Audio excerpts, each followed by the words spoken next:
Hi everyone, I think we can now unmute our microphones. So we are about to start our webinar on Ukraine and Belarus and their responses to Corona crisis. I'm really excited that today we have such incredible constellation of experts, and thank you all for finding time in this difficult period of our lives. I hope you're all well, and we'll have a fantastic discussion today. So we'd like to introduce our speakers to you, our audience, or should we wait one moment? No, we will just go on.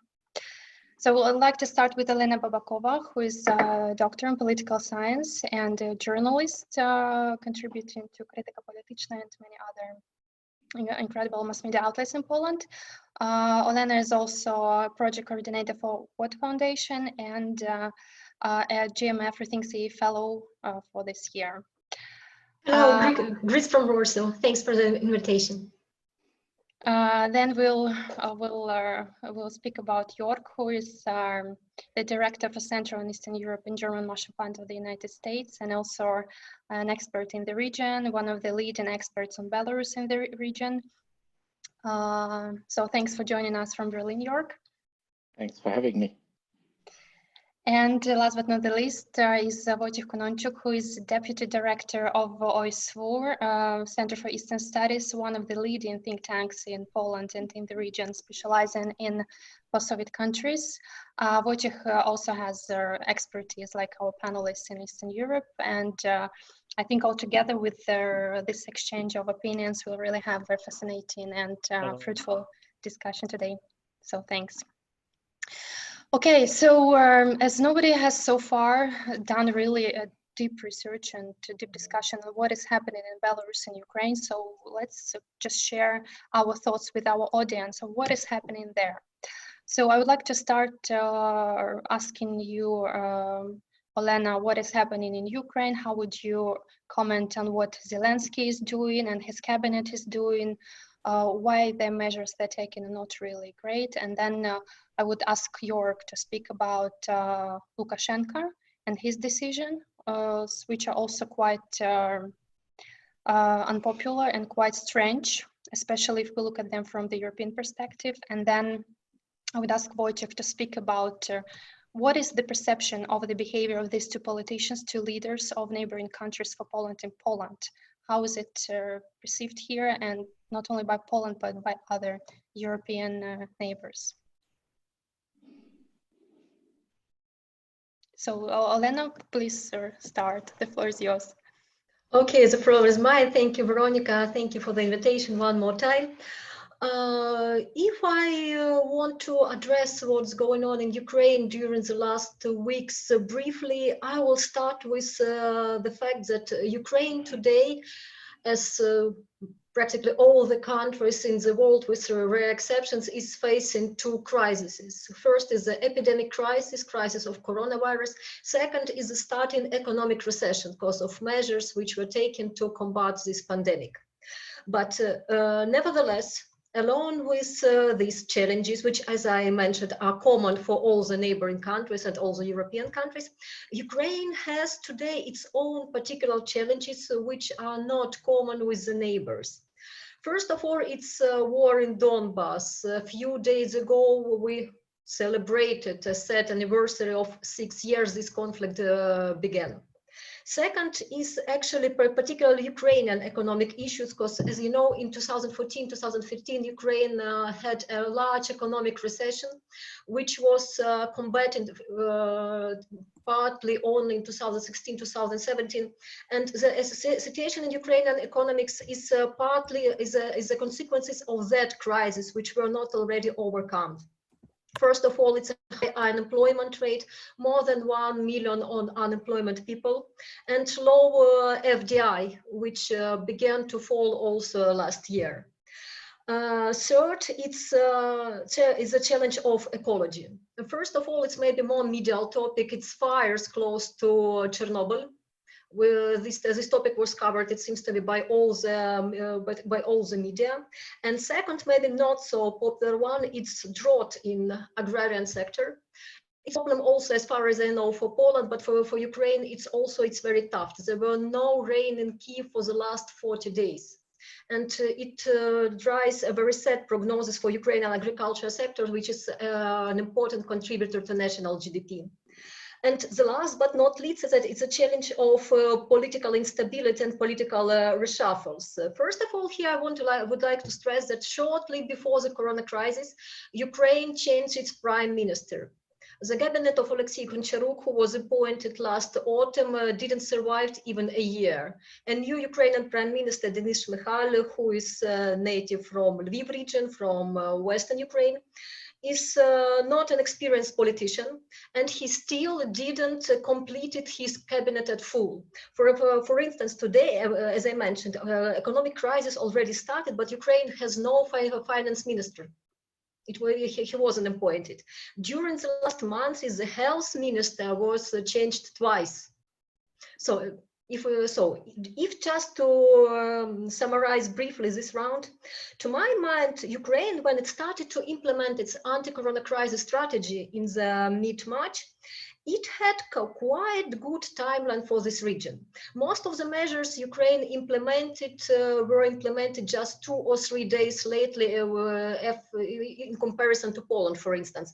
But some measures, for example, the closing of intercity and interregional transport, or the obligation to wear a mask if going public, they were implemented even early. So here it doesn't look so dramatically. But there is like a number of measures which were implemented, but not a coherent strategy. It looks like the cabinet of Zelensky and of Shmyhal, they collected the restrictive measures from all the European countries, from Spain to Poland, implemented them at very one time, and are looking what will actually come to some good consequences. So now we are in the middle of experiment. The last decision came yesterday from Kyiv that all these so-called quarantine measures were prolonged till 11th of May. Thank you so much, Olena. Joerg, so what would be your perspective? Can you give us a little bit of your view on what is happening in Belarus? What is Lukashenka doing and his cabinet, the authorities there? Thanks, Veronika. I obviously have to add in the sort of cautious note here that I'm sitting in Berlin and I haven't been to Belarus in the last weeks. So by no means do I have a sort of first-hand account that I can share. I'm obviously following the situation closely, but from a distance. And what everybody noticed and what has been making the rounds in international media is also a very particular response that the government in Belarus took to this crisis, which is none. It basically did not implement any of the measures that any other country in the region, including Poland and Ukraine or Russia, or any Western European country has taken. By and large, the government in Minsk decided that business should carry on as usual. There's been no particular guidance by the government to limit social interaction, to reduce on public places, on sports events, on cultural events. None of the measures that we've taken and limitations that we've seen in our countries have been implemented by the government in Belarus, and this has been widely noted. I mean, what's been making the news is that the Belarusian football, the soccer league, is the only one standing in Europe. So this is sort of iconic for the non-response of the government in Minsk. And I think this is not a reflection of a particular strategy.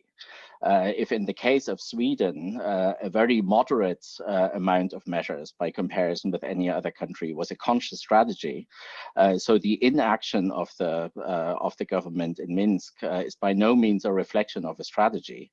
I rather think that it derives from a different source. If Olena said that Ukraine basically saw a series of simultaneous crises starting in parallel and as a result of the coronavirus, then Belarus was already in crisis and in a multiple set of crises. One, it is in a political spat with Russia over further integration. There's strong pressure by Russia on Belarus to deepen integration between the two countries. Second, there's an economic crisis that started well before the corona crisis, which has to do with an oil spat, with oil supplies that were not coming from Russia any longer, and that is now being deepened, obviously, by what is happening on world markets for oil with the drops in prices. So this deepens the economic crisis in Belarus because it is so dependent on this particular commodity. And the third, perhaps not a crisis, but at least a tense situation, is that the country is in preparation for a presidential election. And in a country like Belarus, even though everybody knows that the elections in Belarus are not free and fair, this is still a period of tension, both politically and socially, because the government obviously needs to manage a transition into the next term of Alexander Lukashenko. So this was the setting when the coronavirus emerged. The pandemic broke out, including in Belarus. The first case was recorded at the end of February, and the response by the government and especially the president of the country, Alexander Lukashenko, was basically dismissive. He basically brushed away that challenge called COVID-19. In my opinion, because he had his plate full with other issues. And there was absolutely no capacity to deal with yet another issue. So in my opinion, the inaction of the government in Minsk is primarily a result of stress on a number of fronts, politically, economically, in terms of the elections also. And it is certainly also a reflection of a grave miscalculation, how far-reaching this pandemic would also be in Belarus. Wojciech, what would you like to comment from the European and Polish perspective? How is it seen from abroad? What is happening in both countries? Yes, hello. Thank you very much again for the invitation. We already know from Olena and Joerg that Belarus and Ukraine have applied very different strategies toward the pandemic. So let me say just a few additional words about both countries. I think that Ukrainian case is more easy to analyze because measures taken by the Ukrainian authorities are part of the mainstream reaction in Europe and in the globe. Olena described it shortly, like lockdown, closed schools, introduce harsh quarantines, masks, etc. I think that any country was prepared to the pandemic, but in case of Ukraine, its unpreparedness is maximized by some Ukrainian shortages. It's mainly inefficiency of the healthcare sector and shortage of medical equipment, especially ventilators. I don't know the current number, but just 2 or 3 weeks ago, there was just 3,500 ventilators in the country. So if you compare it with, for example, Poland, we have at the moment around 11,000. Also, it should be noted that health spendings in Ukraine are probably one of the lowest in Europe. They are just around $150 per capita. And again, for comparison, in Belarus, it is $350. In Poland, it is almost $2,000. And in Czech Republic, it's almost $3,000 per capita. Also, Ukrainian healthcare system is in the middle of reform, which was started 3 or 4 years ago. Olena also mentioned that the government changed just recently. We have a new Minister of Health, what is also not a stabilizing factor. One of the symptoms of this weakness of the Ukrainian healthcare system is also the low level of tests already made, which is again one of the lowest in Europe. As far as I remember, it's around 70,000 tests already made, which is around less than 3 times less than in Poland. So we see that Ukraine, again, as probably any other country is just unprepared to the pandemic. Let me now focus shortly on Belarus model, which is, as Joerg noticed, very specific. It is even different from a highly discussed in the European media Swedish model. And at the beginning of this Corona crisis, President Lukashenka didn't take it seriously, and he just did nothing to minimize the influence of the pandemic on the society. Belarus, as the only country on the continent, haven't introduced any quarantine measures similar to those made by other countries, including Russia. But let me, as my final sentences to this part, try to give two explanations of this Belarusian phenomenon. First, it is definitely Lukashenko himself. Initially, he totally ignored the problem and even make some jokes about the coronavirus, like giving some recommendation to the people that if you want to fight the disease, just take a shot of vodka or go to banya. The problem is that he wants to be not only the head of the Belarusian state, but also the main epidemiologist. So he's part of the problem. And second explanation is Belarusian regime fear that if they would introduce harsh restriction, it would increase the economic crisis, which is already in place. Also, Joerg noticed it, that it started even before the pandemic. So there are this combination of possible two shocks. Negative effect of a Belarusian-Russian oil dispute, which diminish all supplies to the Belarusian refinery by more than half in the first quarter.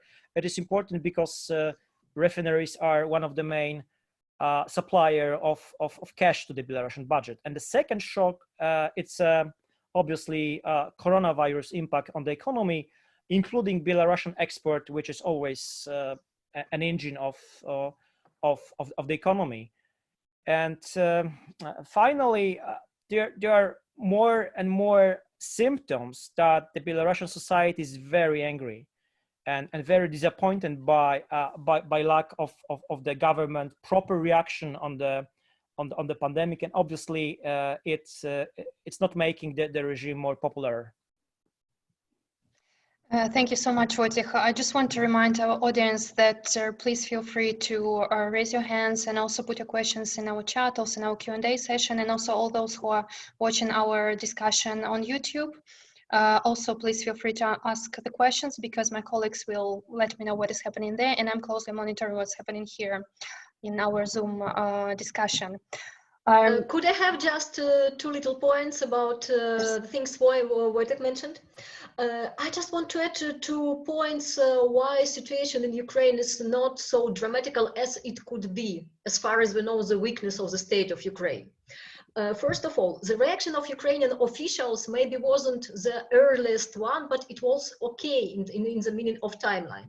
Ukraine closed its borders just 2 days after Poland did so, and a couple of days before Germany did so. So these reactions in terms of quarantine, in terms of public restrictions, they weren't like late or overdated. Second, even still, in comparison with low spends to healthcare system, Ukraine has a really quite good number of doctors and nurses per 1,000 of inhabitants. In comparison, it's even higher, for example, in Poland or in Slovakia. This situation accompanied with the heritage of Soviet system, some network of particular medical places for infected people which were designed for such kind of situations, makes Ukrainian situation not so dramatic. But there are 2 points actually which make Ukrainian situation worse than it could be. First of all, Wojciech already mentioned it's a low number of tests for coronavirus made for Ukrainian citizens. In these terms, Ukraine today has done only 1,600 tests per 1 million of inhabitants, when Poland has done 6,500. And actually Polish score is one of the lowest in the EU. And Ukrainian score today is lower than, for example, in Georgia or in Moldova. And Ukrainian health ministry still didn't do so much to track the connections between people who were infected and their neighbors, colleagues, families. And second, it's that, for example, in comparison to Poland, to Germany, to Hungary, to Slovak Republic, and even to Russia, Ukraine still hasn't developed its own plan how to survive the economy, how to help the Ukrainian business. Just 2 days ago, Ukrainian Prime Minister, he started he started to present his general ideas what could be done. Actually, Denis Shmyhal, he mentioned that this program will be entitled Novi Groshi, New Money. I don't know is it the allusion to Frankfurt Delano Roosevelt course, but maybe. And Shmyhal said that it will have like two pillars. First of all, it will be credits to small and middle-sized business. Second, it would be the creation of 500,000 working places. We do not know the details so far, but from the point of view of today, it sounds like fantastic. And also, where the money for the credits will be taken, from which Ukrainian budget. Ukraine actually made the novelization of its budget just a couple of days ago. So in terms of how to help the economy, the situation in Ukraine today, to my regret, looks really bad and shows us the lack of strategy of Ukrainian government. Thank you so much, Olena, for this valuable comment. I have a great question from Astrid Zam, and I think we can integrate it to my next question to Joerg. Astrid is mentioning, which is very fair, that this situation actually created quite a big response inside Belarusian society, who were able to self-organize themselves quite efficiently. They raised more than €1 million to help the health ministry, and there are still a lot of initiatives basically spread all over the territory of the country to do this. Do you think, Joerg, that what Lukashenko is doing, it might be a bit risky and be like shooting into his own leg? On the other hand, especially taking into consideration that there are elections happening this year, that this ignorance can negatively contribute to the consolidation of the power he has in the country. Thanks, and thanks, Astrid, for the question. First of all, I think we should be careful with sort of making any form of political sort of prediction here. I mean, this is a situation in Belarus, as in our countries, that is very uncertain, that is very unpredictable. So I think we're at a stage where any form of political sort of scenario or prediction is something that we probably should refrain from. What is observable, of course, is that there has been a very particular response by Belarusian society, and especially also Belarusian civil society, to this crisis. Basically, if you put it on a timeline here, the first case in Belarus was identified at the end of February, and it took until the end of March for the government to acknowledge the problem and to come out with first guidance or with first responses from the government side. They basically gambled away an entire month in action, whereas the problem on a social level was accumulating. It was detected by people, it was observed by people, not so much necessarily even in the capital of Minsk. Even this is where the first case was identified, but in a regional town in northeast Belarus, in Vitebsk, where there's been a cluster of cases, and one that sort of was in the hundreds of cases, and very quickly it showed how the situation is getting out of control, how the state is basically absent from this, or not capable of handling this situation in any systematic way. And it was society basically that out of self-defense mobilized its own resources. Some of these were material resources. You have crowdfunding platforms that brought in funding in support of medics, of equipment, of the elderly. A lot of it, I think, of this mobilization of Belarusian society also plays out in the behavioral area.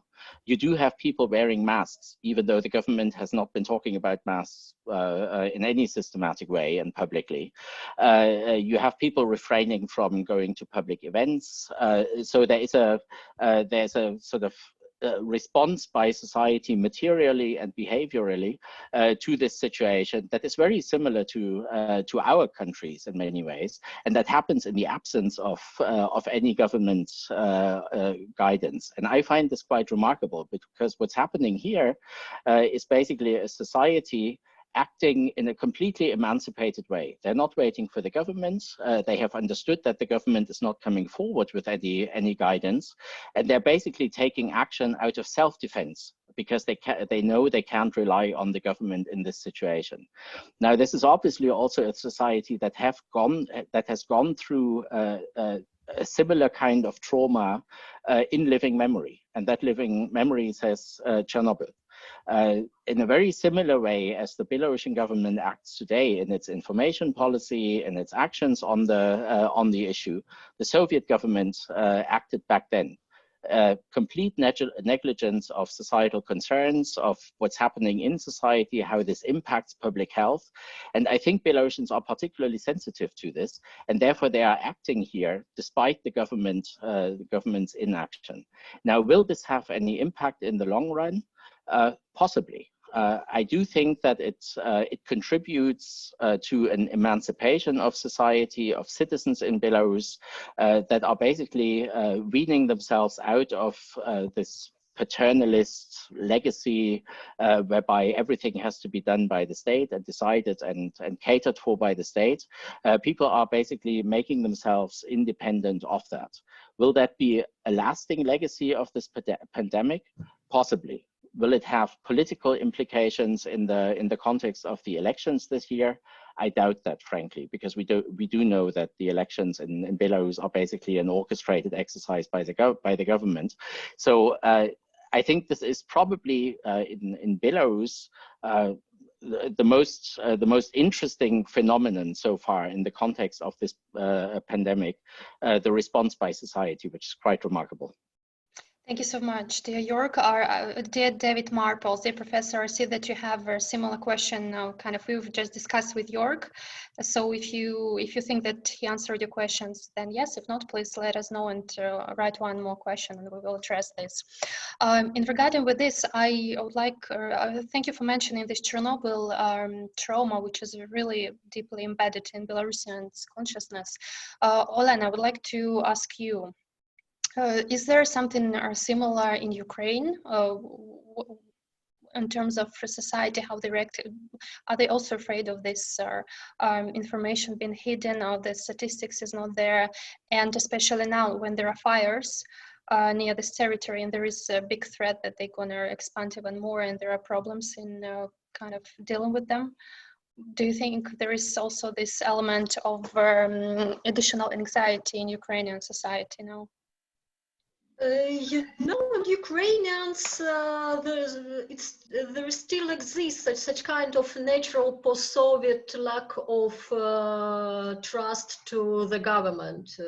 And if you observe this corona crisis, in order to compare the situation with the Chernobyl tragedy 30 years ago, we see a large number of rumors, so-called unofficial true informations, which now are disseminated via social networks. For example, that I have a cousin, he works for the health ministry, and he said me that.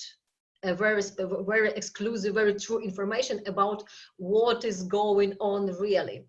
Of course, it's not only the feature of Ukrainian society, but today we have like carnivals for such kind of people who like to disseminate such kind of information. Maybe some of it it's Russian propaganda, I don't know, but I think that at least partly it's like a natural human need to have such kind of exclusive content and content which is more real than governmental statistics. I have already got a few questions from my friends. Does Ukrainian government give us an official objective statistics about the number of coronavirus cases? And all of these questions, they were from my friends, not from Ukraine, but from Poland. They are quite sure that Ukrainian government is lying and is hiding something. But to be honest, as I mentioned, yes, Ukrainian government has a restrictive policy towards tests on coronavirus. It does not disseminate these tests largely in doctors community, in nurses community, or among people who were in contact with those who are already ill. But if we will look on the statistics which is published on the Health Ministry official web page, I have no information to conclude that this statistic is false or specially decreased to influence the society. What I would like to stress in terms of the reaction of civil society in Ukraine, which is like a surprise for me, if we observe the previous crises Ukraine survived during the last 20 years, and we have a large number of crises, all of them created a new generations of opinion makers and civil society leaders. Please remember Orange Revolution, or for example, or epidemic of swine flu in Ukraine 10 years ago, or Euromaidan and annexation of Crimea. All of these events, they put dozens of new people, representatives of new generation, to Ukrainian political scene as prominent journalists, commentators, or as I said, civil society leaders. For example, the last movement of volunteers, which was started 5-6 years ago. Many of these people today are the faces of Ukrainian politics. Today, I see no such new leaders. We have the same faces we got used to during the last 20 years. Some politicians of people's servants, the party of Zelensky, are trying to make their position stronger, but we have no really new people, the faces of the youngest generation, who are trying to build their reputation as the sound of mind, of healthy mind in these difficult days. And for me, it's a little surprise. And the second surprise for me is actually that during the last years, Ukraine was like a trendsetter in terms of what's going on in civil society and international policy. As I said, volunteers movement, the resistance to Russian hybrid aggression, the resistance to Russian propaganda. Ukraine created traits in a lot of areas, but today what I see in both Ukrainian civil society and Ukrainian politics is just blind copy of trends, or even the desire to not to follow them. For instance, just one short example. Today we see that in all Western countries, we see the high demand to the new state policy in terms of more support to business, more support to society, more so-called left policy. In Ukraine, in opposite. Today we have the discussions that maybe tomorrow on Friday, a new deputy prime minister will be appointed, Mikhail Saakashvili, who is a prominent neoliberal politician, a person who always advocated for less state support to business, less state engagement in the society businesses. So if Belarus, as Joerg mentioned, for us, Belarusian society is rather a positive surprise. For me, Ukrainian society these days, it's rather maybe not negative surprise, but it's not so active as I could expect it. Olena, thank you so much. I'd like, because you've mentioned Mikhail Saakashvili, and we have a question from David Marple. So why do you think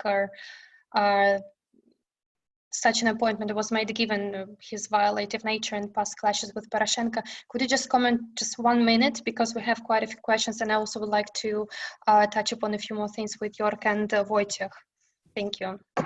Shortly, it is a new Ukrainian political tradition starting from 2014. Every spring, every April, we are discussing the way how we will appoint Mikhail Saakashvili as prime minister or deputy prime minister. So there is nothing new for Ukrainian policy. A very vulgar version of neoliberalism, which was presented by Saakashvili in Georgia almost 20 years ago, is still popular in some Eastern European countries and in Ukraine too. Saakashvili still has a fan club in Kiev, as he had 5 years ago. If I would try to be not so ironic, just shortly, Saakashvili is a strong figure. He's definitely a fighter, and he's a good person to break some conflicts which already exist in Ukrainian policy. First of all, it is a person who will be easy to put into confrontation with Arsen Avakov, Ukrainian Dark Lord Interior, as a Minister of Interior. Secondly, it's a person in conflict with Igor Kolomoisky, with whom President Zelensky today is trying to break up after Kolomoisky supported his presidential campaign last days. And secondly, it will be conflict with Ukrainian Prime Minister Michal, who is, as I said at the very beginning, is a low experienced politician. So Saakashvili is like, I think that Zelensky wants to use him as a figure which will attract all the public attention to him as himself, and will let Zelensky some more space to act more freely. You mean to use him like a scapegoat in a way? Yeah, but to my mind, Saakashvili had already done everything to be used in such role in Ukraine a couple of years ago. Thank you so much, Olena. Thank you so much for this great answer. Dear Joerg, dear Wojciech, how would you comment on the level of trust? Oh yeah, please, sir, if you want to add anything. Wojciech, did you want to? Yes, if I make a couple of comments. Olena mentioned the problem of the disinformation campaign, probably steering by Russia, which is now more active than before. Ukraine is a target, but not only Ukraine. The picture is much broader. People in Poland receive the same text messages as Ukrainians. So the whole campaign, is underlying people trust to the government and making even more chaos. So we have this information war in the time of pandemic. Coming back to Belarus for a while, yes, making a precise prognosis now is probably impossible. There's too many factors, too dynamic. Veronika, you asked the question about this very risky Lukashenka strategy. I would agree. I even think that it might be the most serious crisis for Lukashenka since he came to power 26 years ago. It's mainly due to this combination of factors, which I mentioned before: economic crisis maximized by the pandemic, difficult relations with Russia, and energy of the people. So not only his domestic position is more vulnerable than before, but also his external position, what is especially important due to the ongoing pressure from Russia and this Russian ambition to increase its control over Belarus. I think that recently Lukashenka seems to take the epidemic more seriously and even starts to afraid of its impact. Just today, he said that he didn't exclude that the situation with COVID-19 may be even worse. And I even think that there are some signs that the authorities may losing control over the pandemic in the country. I really don't see any Belarusian government strategy to fight the pandemic. Also, Belarus asked the EU for some assistance, which is rather untypical for Belarusian governments. And to remind, 700 and 500 people in Belarus are infected. 53 of them died. This number is 3 times per capita higher than in Poland. And obviously could be lower if the regime initial reactions were different. We don't know how reliable or rather unreliable is this Belarusian official data. Many Belarusian NGOs have serious suspicions that what Belarusian government is reporting is just part of the picture. If you take, for example, reports from some independent Belarusian watchdogs like a Vitebsk-based Nasz Dom, the picture might be much worse. And finally, if you compare, it's always a good thing to compare data in different countries. So death toll in Poland, we have in Poland 25% more cases, but 5 times more deaths. So it's quite strange. Thank you very much, Wojciech. I think now we should speak a little bit about, and there is also a question about this, about the possible intervention in terms of information space, but also physical space in both Ukraine and Belarus. So, Joerg, what do you think? Is there now a risk that Russians can become more aggressive in terms of pursuing the agenda of deeper integration and also information interference in disinformation, misinformation? And then I would like Olena also to comment what is happening in eastern Ukraine and how this all has affected inhabitants of Ukraine there. Yeah, thanks. I don't think it's so much a risk as it is a reality. This is going on and has been for quite some time. I mean, we have a fairly solid base, I think, of observations, of monitoring by a whole number of groups on Russia in the information space in Belarus for the last 2 years, and we do see that the engagement there has been stepped up. That's clear, and the coronavirus situation and crisis now obviously creates new inroads, as it were, because it makes Belarusian society and the entire setting in Belarus, including the government, much more vulnerable than it already was. If you take an example, I mean, what has been shaping up for the last years and also under pressure by Russia for further integration was some form of consensus broadly, very loose perhaps, but broadly between society and the state about the sovereignty of the country. That this was one of the primary things to preserve. This is where government, society, also civil society, including some in the political opposition, basically met and agreed on. Now, what's happening with the crisis, with the completely inept government response to it and the sort of very emancipated response by society, is that the two are being put at a distance again, even in some degree of opposition. And this creates openings for disinformation campaigns, for meddling from the outside, and Russia will certainly try to exploit some of those vulnerabilities that are emerging now and some of those spaces that there are for interference. I think a lot of what Russia will do also has to do with how the crisis is playing out in Russia itself.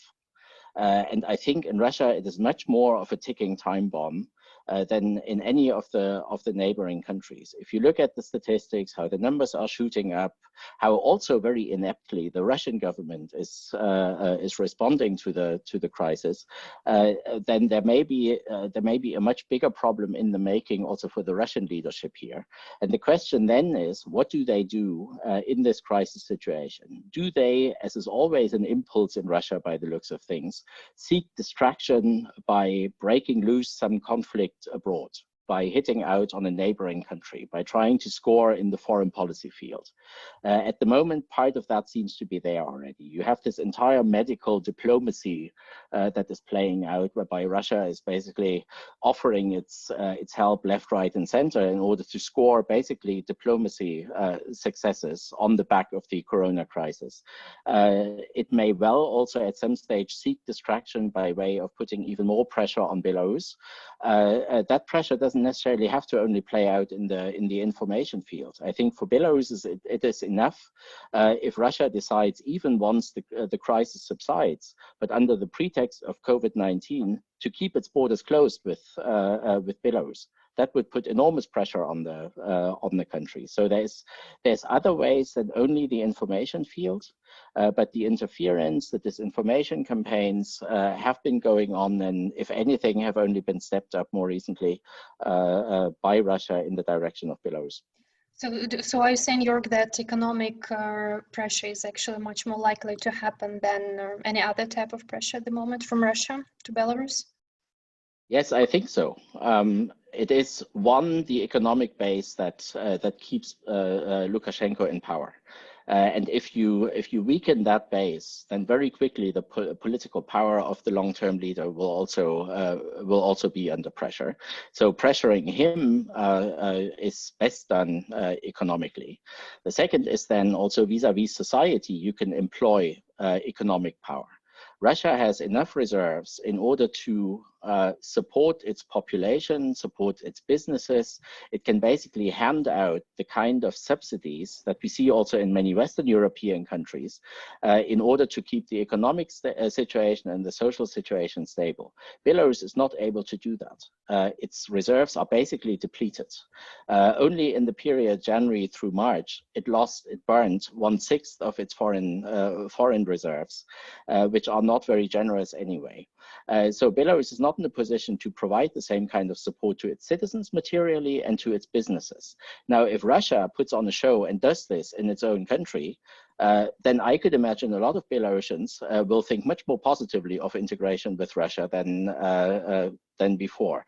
So there is also an economic attraction that Russia can bring to bear in this crisis because it has the resources to mobilize.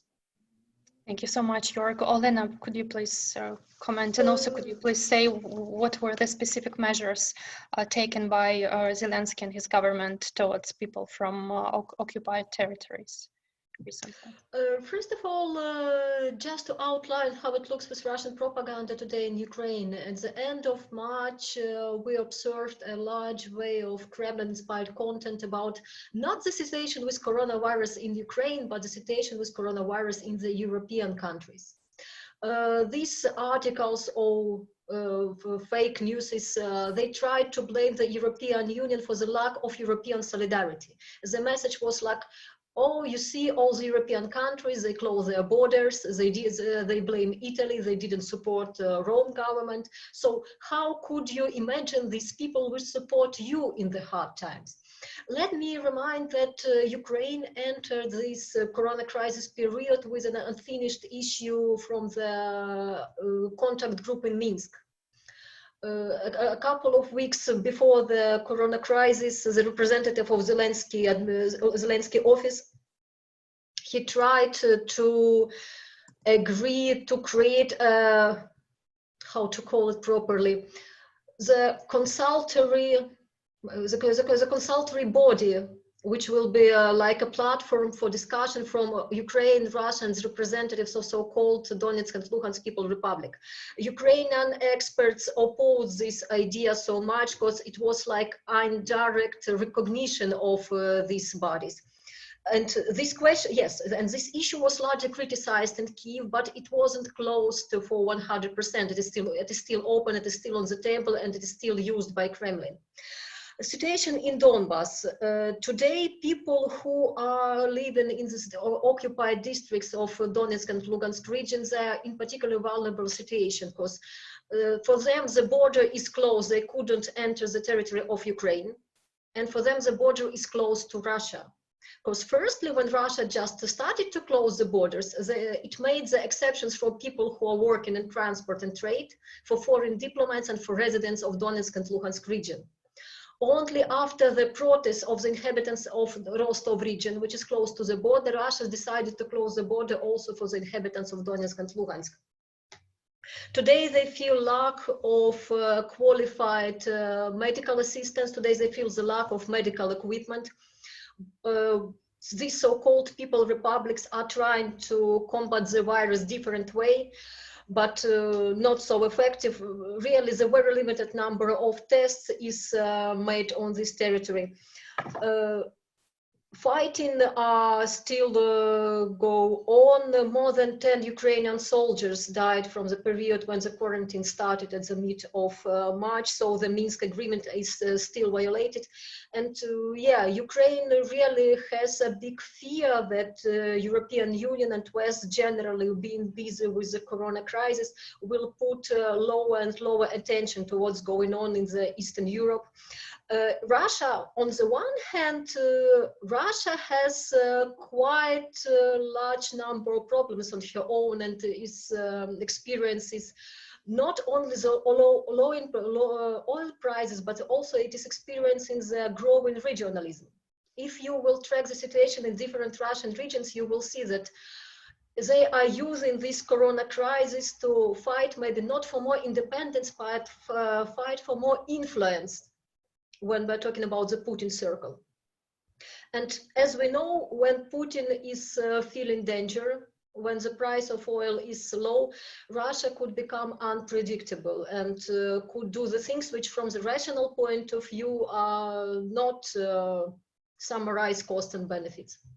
Thank you so much, Olena, for sharing your perspective. I will ask now my colleague Marta to let Agnieszka speak, because Agnieszka has been wanting to ask question, to direct the question to Wojciech for a long time. Agnieszka, I'm sorry, for some reason I don't see the hands, but please unmute yourself and feel free to ask a question, because now we'll have 10 minutes of Q&A session. So if you have more questions, I have another question in the row from Gennady Maksak, and please feel free to join in terms of your questions.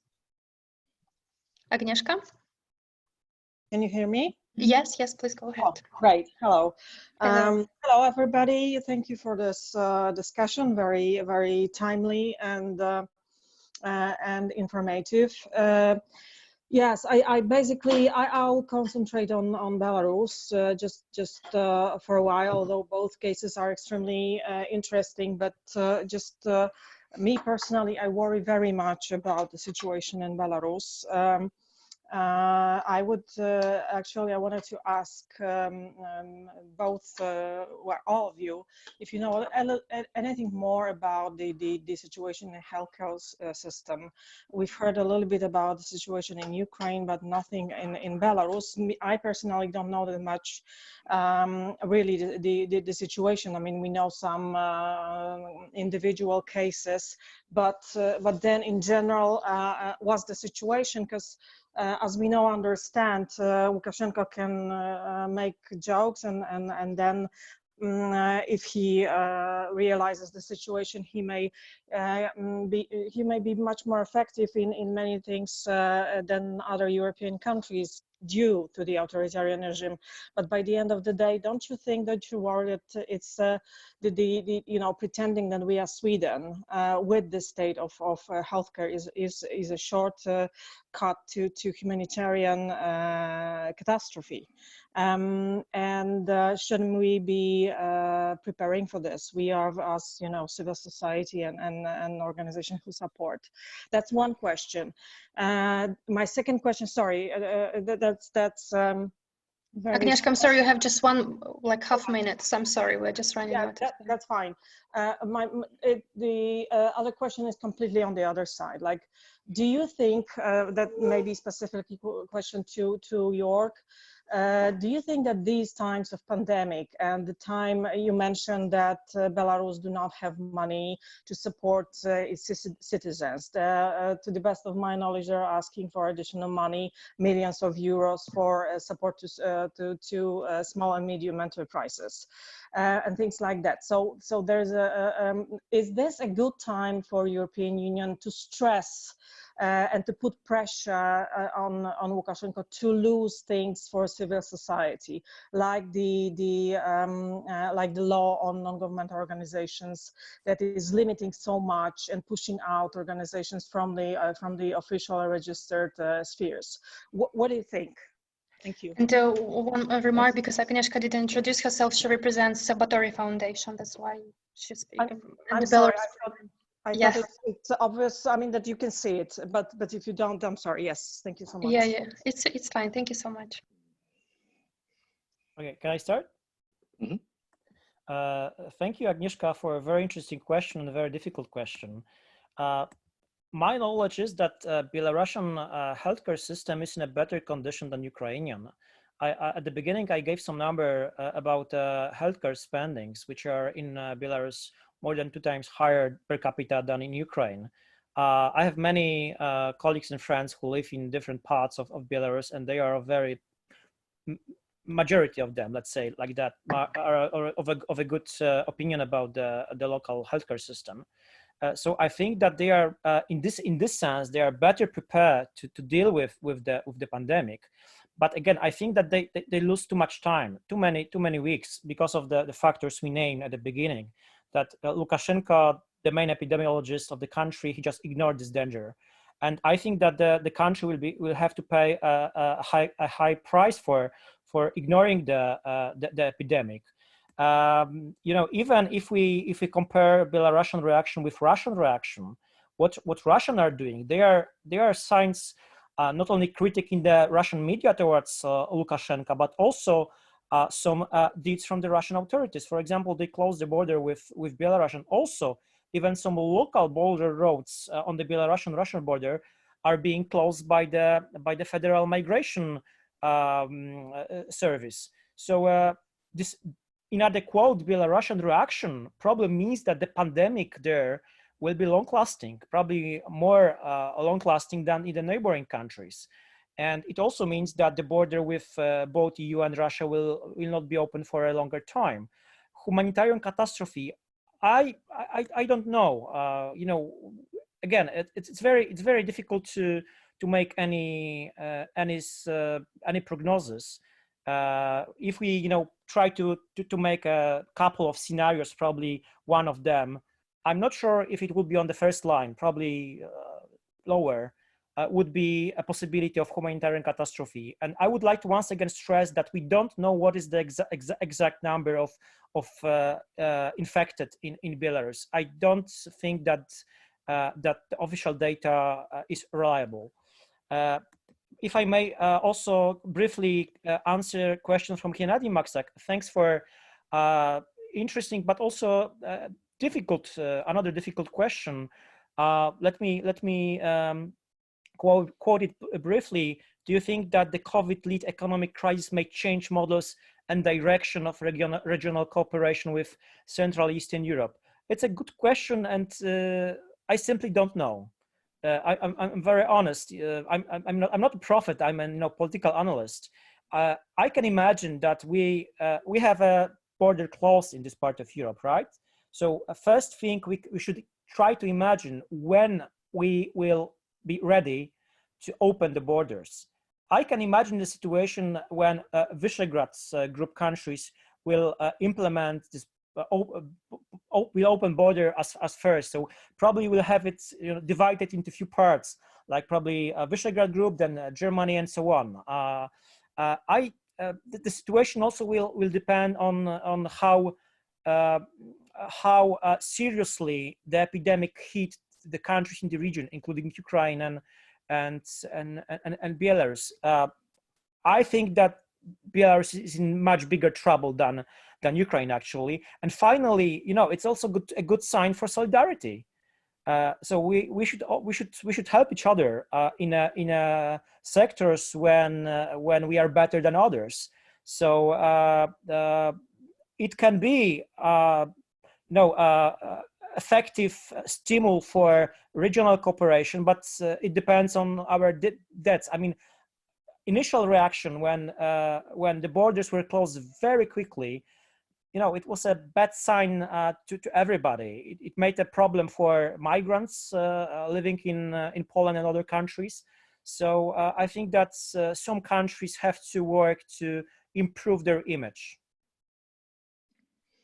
Yeah, let me perhaps quickly respond to Agnieszka. Thanks for the questions. First, on the situation in the healthcare sector, I completely agree with Wojciech. The healthcare sector in Belarus is in a comparably good shape by regional standards. I mean, they have a higher number of hospital beds. Belarus is doing, at least in the official numbers, a fairly large number of tests on the coronavirus. The numbers that I checked were that as of yesterday, they had 140,000 tests. That is per capita a much higher number than Poland. That is somewhere approaching sort of Central European sort of normal levels. So in that sense, I mean, on the basic infrastructure, there seems to be a fairly good starting point. But I think the outbreak, especially in Vitebsk, has also shown how quickly this system is driven to its limits and what these limits are. apparently there was a very high number of infections amongst medical staff on personnel. That basically means that the equipment levels are insufficient. There isn't enough to insulate and protect key personnel from infections. We have seen the societal response, collections of money and otherwise resources for the medical sector. So clearly on the level of society, there's an acknowledgement of many of these shortcomings. We've seen in Vitebsk again how quickly they had to rededicate regular hospitals to become special clinics for infection cases, to a level that there was hardly any hospital left that still catered to the regular needs of patients. So a good infrastructure seems to be driven to its limits very quickly by this situation if there is a massive outbreak. And it's only now, Wojciech mentioned this earlier, that in the last couple of days you see responses by the government. Today Lukashenko acknowledges the gravity of the situation. Today the healthcare minister goes online to say that people should not go away for the long weekend that's coming up. So finally you have these sort of warnings also. There seems to be an acknowledgement of that situation. When it comes to the EU, the EU is readying quite some resources in a number of areas, including civil society. There's a focus on small and medium-sized enterprises. There's a focus on vulnerable groups in societies, and the interlocutors with these vulnerable groups can very well be, especially also civil society groups. So I think at this stage, trying to pressure Lukashenko to relax the restrictions on civil society is probably futile. This is something that we've tried, or that the EU has been trying, and individual EU member countries have been trying for a very long time. But I think what you can do, and the EU should be doing that much more systematically, is they should basically use civil society as interlocutors for some of this, some of that support. They should basically tell the Belarusian government, you will receive support from us, but you will also have to accept that civil society will be implementing some of the EU support that we are giving to your country in the direction of vulnerable groups, for instance.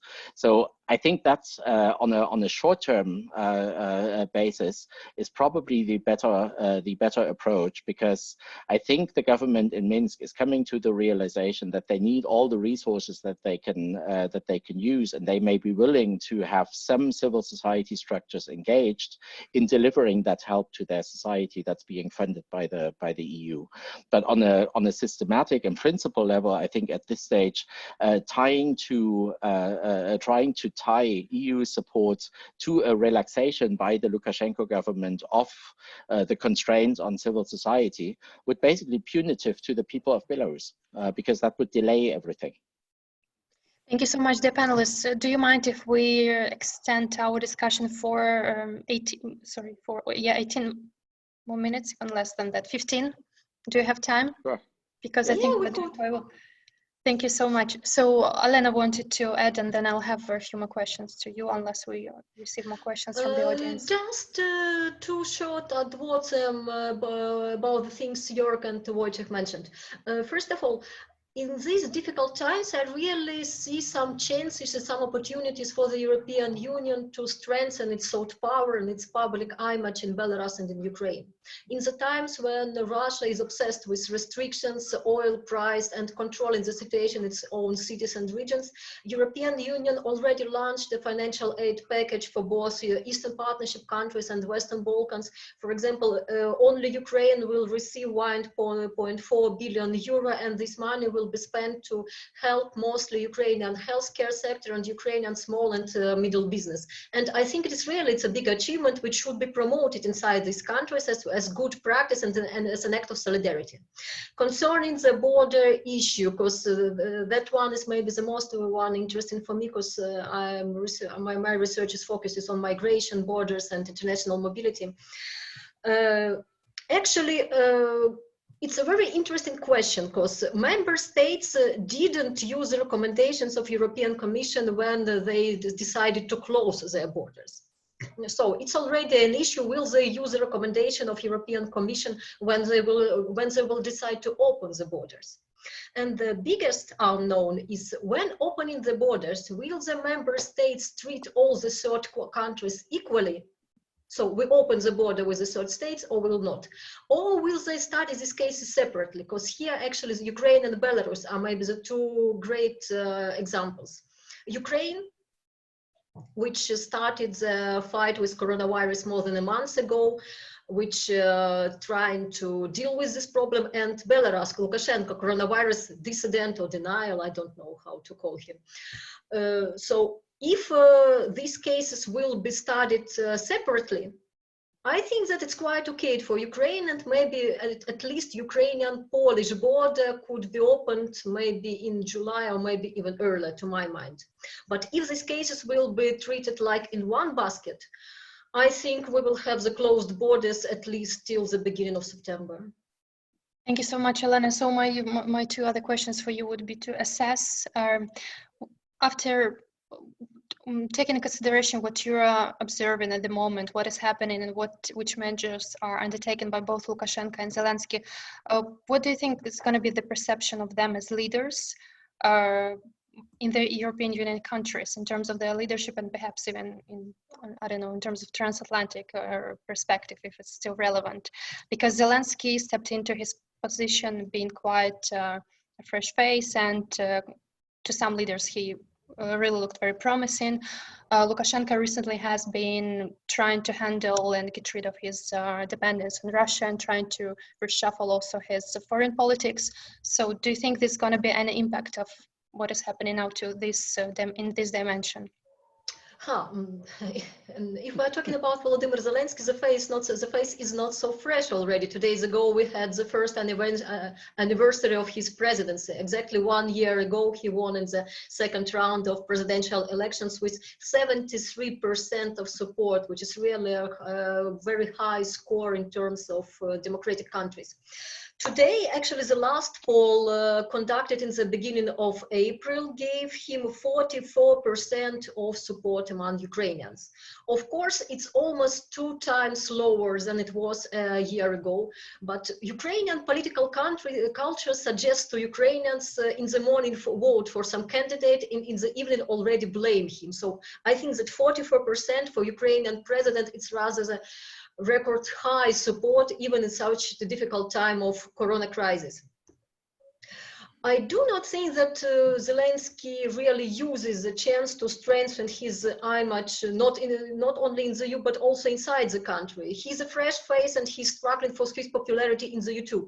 He didn't give the press conference. He recorded a YouTube movie for the first anniversary of him being in office. So, of course, as a year ago, he has like a group of his supporters who still think that he is and was the best chance for Ukraine to really reform the country, to give it a new perspective. But also, day to day, there are more critics of his politics. He's partly neoliberal, partly pro-social, partly populist, partly typical Eastern European politician. And I'm afraid that if he will continue to lead such a weak policy, which on the one hand is dealing with corona crisis, on the other hand, it has a really weak strategy of how to combat this virus. The demand for the so-called strong hand in Ukraine, for a person who will finally make the order with the state, this demand will be growing. And short remark about the image of Alexander Lukashenko. Traditionally, Lukashenko had a very good press in Ukraine. And in all the polls about the attitude to the foreign leaders, how do you evaluate Angela Merkel, for example, or Donald Trump, or Vladimir Putin, Alexander Lukashenko won these polls during the last 5 years at least. He had like approval of almost 80% of Ukrainians as a foreign leader. So good opinion towards Lukashenko's Belarus, it was in Ukraine during the last years like an instant of Soviet nostalgia. So Soviet nostalgia is uncool, is outdated, but you always could say some sweet words about clean roads in Belarus and this president who is close to his own people. Yeah, Olena, I'm so sorry, I have to kind of stop you here because I'm aware of time, and to our other colleagues. Thank you so much for your opinion. Joerg, what would be your take on that in terms of image of Lukashenko and Zelensky? Well, I'll only speak to Lukashenko because I think Olena has given us a very good sense on Zelensky. I think when it comes to the outside, especially also Western Europe, the US perhaps, but especially the EU, then I think in the last couple of years, the image of Alexander Lukashenko had improved. I think there was an acknowledgement that there's obviously clear deficits when it comes to the human rights records, democracy in the country, free elections. But I think there was also an acknowledgement that at this stage, and with Russia's neighbor coming under pressure or being under pressure, Lukashenko was still one of those who could guarantee them to some degree of sovereignty and stability. So I think the EU was increasingly prepared to work with him and took him more seriously than at some stages in the past. And I think his sort of very curious response to this entire crisis has basically lost him quite some of this newfound seriousness in the eyes of some European leaders. I think he's now back to the status of being a bit of a joker, right? I mean, a weirdo who runs a small Eastern European country. I think he's literally sort of lost that somewhat more serious appearance that he had gained in the eyes of some in Western Europe. And I think inside of the country, it's very similar. I think he's gambled away quite some of the support that he may have had still in significant parts of Belarusian society, including among some groups that were typically strongholds. I mean, whether you take the older populations, more regional populations, these were segments of Belarusian society where he still had considerable support, and I think quite some of that support is weakening in this crisis. So his response to COVID, his inaction, also his very sort of unserious response to individuals suffering and even passing away from that virus was just offensive, I think, to a lot of people. So I think he can only have lost some of the support in Belarusian society that he had before, and it will be very hard for him to recover that. Thank you so much, Joerg. Dear audience, I have to close now the floor for questions because we have only 4 minutes left. Wojciech, could you please come up with the overall overview, in your opinion, what is happening in terms of two leaders and their perception? Actually, I pretty much agree with what Joerg and Olena already said.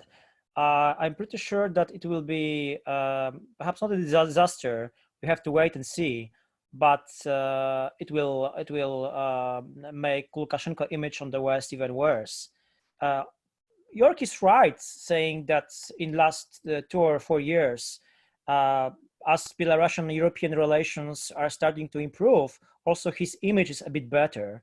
Now he's just demolishing his image, and you know we still are in the, probably as World Health Organization says, we are still on the early stage of the corona crisis. So you know we don't know what will be in 2 months or half a year time. So we should wait and see. In regards to Zelensky, you know, measures taken by the Ukrainian government are like a part of the mainstream reaction in Europe. So you can blame Ukrainian healthcare system, which is lack of money, as you said before. But at the same time, recently published polls says that Zelensky is still the most popular politician in Ukraine. So again, at this time, I think he's doing not so bad, but we have to wait and see what will happen in the next couple of weeks and months. Okay, if any of you, dear speakers, wants to add anything, this is the time for you to do this. If not, I would like to cordially thank you for joining our webinar organized by GMF Warsaw office. Those of you, dear audience, who didn't manage to ask any questions but still want to, please stay in tune with our upcoming events, because I'm sure we're going to have these wonderful speakers in the future and many more. Thank you very much once again, and let's hope that in both countries the situation will get better, and also in our countries where we are from and where we are based at the moment. Please stay safe, everyone, and thank you so much once again for a really exciting, vivid, wonderful discussion we had. I think everybody enjoyed it fully. Thank you so much. Thank you for the invitation. Thank you very much. you. Thank you so much. Have a good evening. Bye. Bye. Thanks. Bye bye.